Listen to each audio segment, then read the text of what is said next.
Good afternoon, this is Mrs. Hood, and I'm so glad to be seeing you all in this way until I get to see you all in person.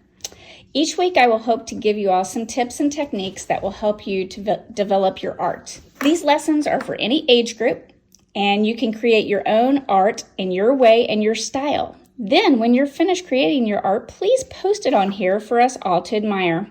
This includes any art you do, not just the ones that we do in the videos. So today I'm going to show you how you can use markers, just regular water-soluble markers, along with a paintbrush and water. That's all you're using.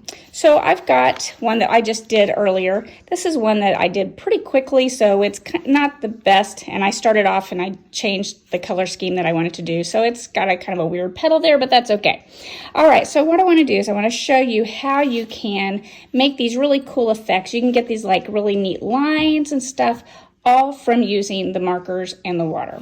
So here we go. Now I'm going to use the one that I kind of gave you a little teaser with last time, and that is this one.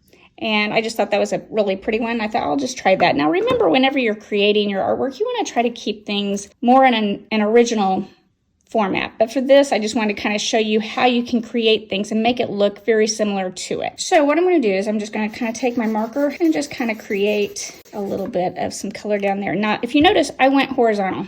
That's a really big, important thing whenever you are doing any type of landscape. You always want to keep it horizontal. It keeps things looking more stretched out, and it won't make things look like it's sticking up off the page. And again, it doesn't have to be real neat. The only thing you want to watch is that you are keeping it horizontal.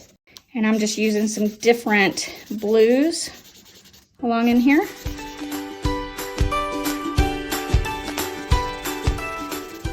And I'm making it get a little darker as it goes up.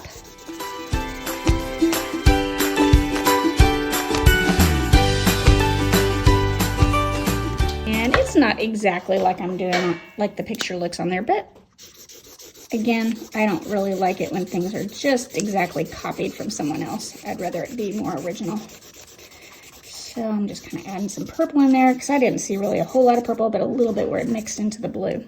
All right, so once you have kind of your color on there, and again, you can see it's got lots of gaps in there, and that's okay because those gaps are kind of what's going to make it swirl together and look really cool. Now, these are just little craft brushes that I picked up at Walmart.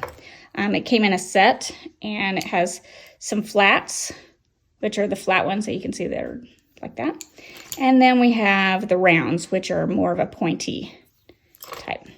So what I'm going to do is I'm going to take my flat, my big one, and I'm going to get some water on it. Now, this is always important. We never tap, and we've talked about this in class. We never tap because it gets water splashing everywhere. So whenever you take your brush out, always go across it and just lightly go across. You don't want to take off all the water, but you want that drip to be off of it. Okay, now the next thing is you always want to start with your lighter colors, because if I started up here in this black, that's going to get everything black and then everything's going to be really super dark. So always start at your lighter colors. Okay, so we're going to come down here, and as we talked in class, we always drag our brush. We never scribble with our brush. And what it's doing is, because it's water soluble, that means that water will break it down. So what it's actually doing is it's breaking down the water. I'm going to switch hands here. This is a good thing to do every once in a while, is switch hands. It makes your left hand or your right hand, whichever one you don't use the most, it actually makes it strengthen up a little bit, and you can do more things with it. And you see me going back and forth, but watch, if I do it slow, I'm going this way, and then I flip it, and it goes that way. So I'm not scribbling with that paintbrush.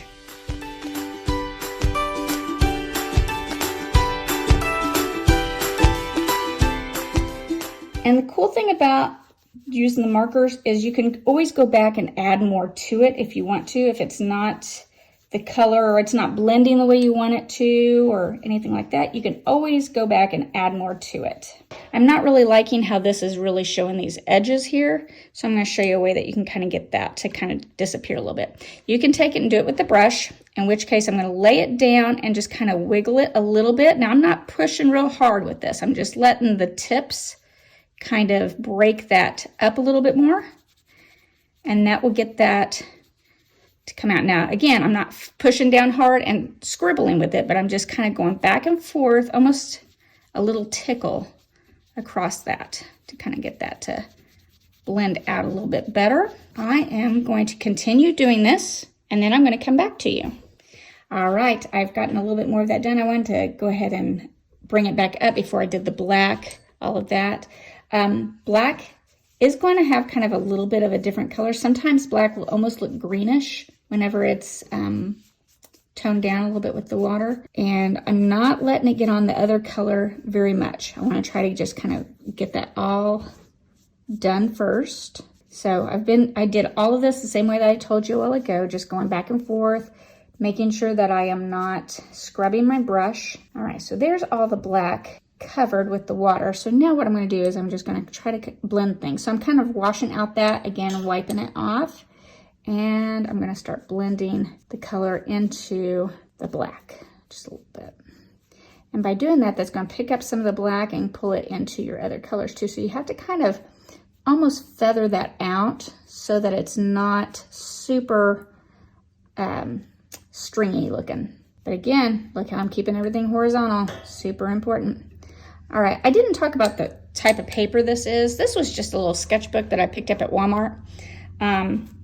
But it's a fairly lightweight paper. It's not real thick. It's not as thick as the paper that we use at school. I really like a thicker paper a little bit, but it's not unusable. It's a little bit thicker maybe than even copy paper. So if you're using copy paper, that is going to be just fine. It is going to wrinkle some. You can kind of see on mine, I get a little pooling of that water in there. So if that happens, what I like to do is take my paper towel, just kind of take a corner of it and just kind of soak it up a little bit. That gets a little bit of that excess water pulled up, and then it doesn't create those little pools on there. Now, sometimes those little pools are kind of cool because it'll create these little crazing lines right here, like you see there. But let me pull that up there a little bit so you guys can see it a little bit closer. You can kind of see those little crazing lines through here. So those are kind of cool lines anyway, and especially if you're doing more of an abstract type thing, that's cool. Here in a second, I will show you a way that you can create a little more abstract painting. And if you don't have paper, you can actually do this on a paper towel. It's really cool. Or even a coffee filter. Okay, now this down here is still pretty wet, and I need to get that black on there. Okay, so to get this black part on here, I need this to be completely dry because this is more very detailed. You can kind of see we've got like the branches and the boughs showing on there. So we want to make sure that those show nice and crisp. And if I put them on right now, they kind of, what we call bleed, where it fades kind of into it, if you remember that from class. So I'm going to use a blow dryer.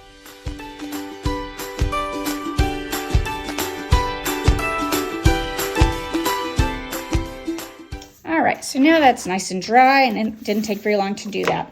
So now I'm going to kind of go in and just do some of these tree branches and things in here. So whenever you're doing kind of a tree branch, you want to you can kind of do kind of this kind of thing and just kind of scribble it in a sense. Now this is just kind of the outer edge of it.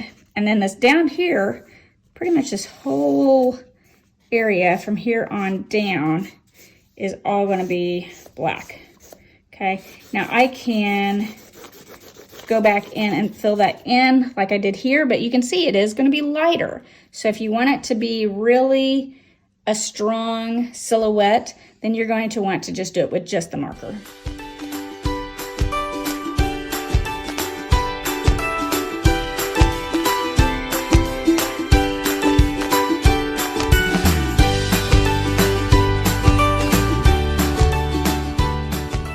Okay, so there we go. Now kind of go ahead and finish doing this little tree looking thing here.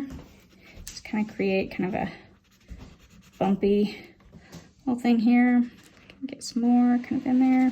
And they kind of fill in a little bit.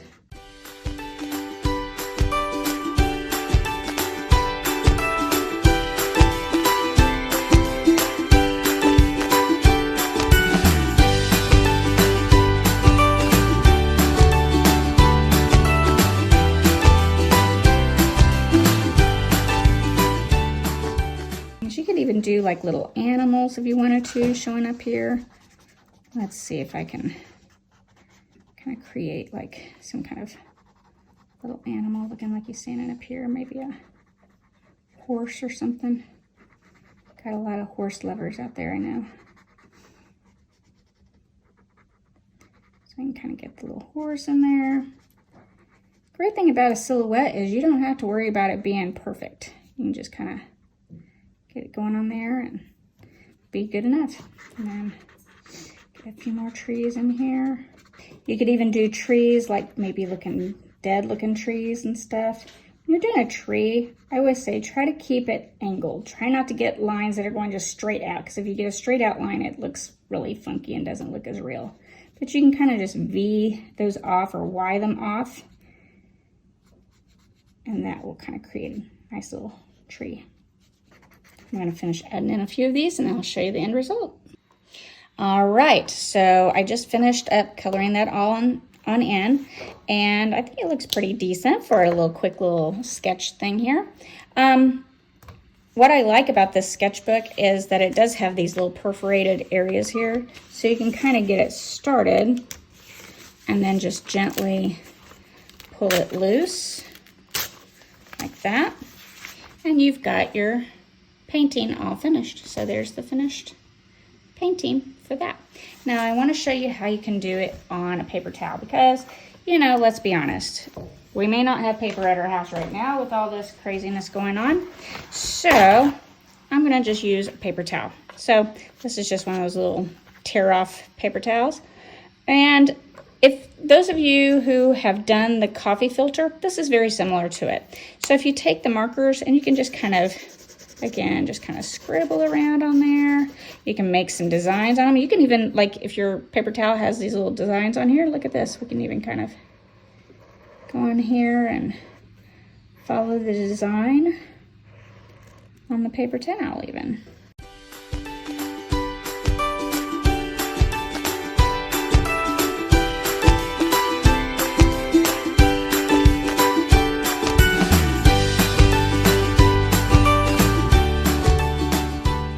This is almost a tie-dye effect. In fact, I've had some students actually create kind of a tie-dye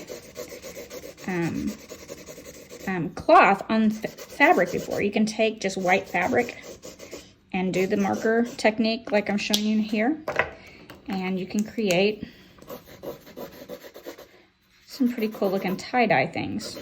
All right, I'm just going to show you real quickly how you can do this. Now, I also told you if you don't have a paintbrush, you can just do this with your finger or an old toothbrush. Any of that will work. So I can even take my finger, put that on there. You can see how it just kind of starts spreading, and the markers are starting to spread. And as you put that water on, kind of create some neat designs there. That one's really showing some spreading. Looks good. The more marker you put on it, the better it will look, because you're going to get more bleeding from it.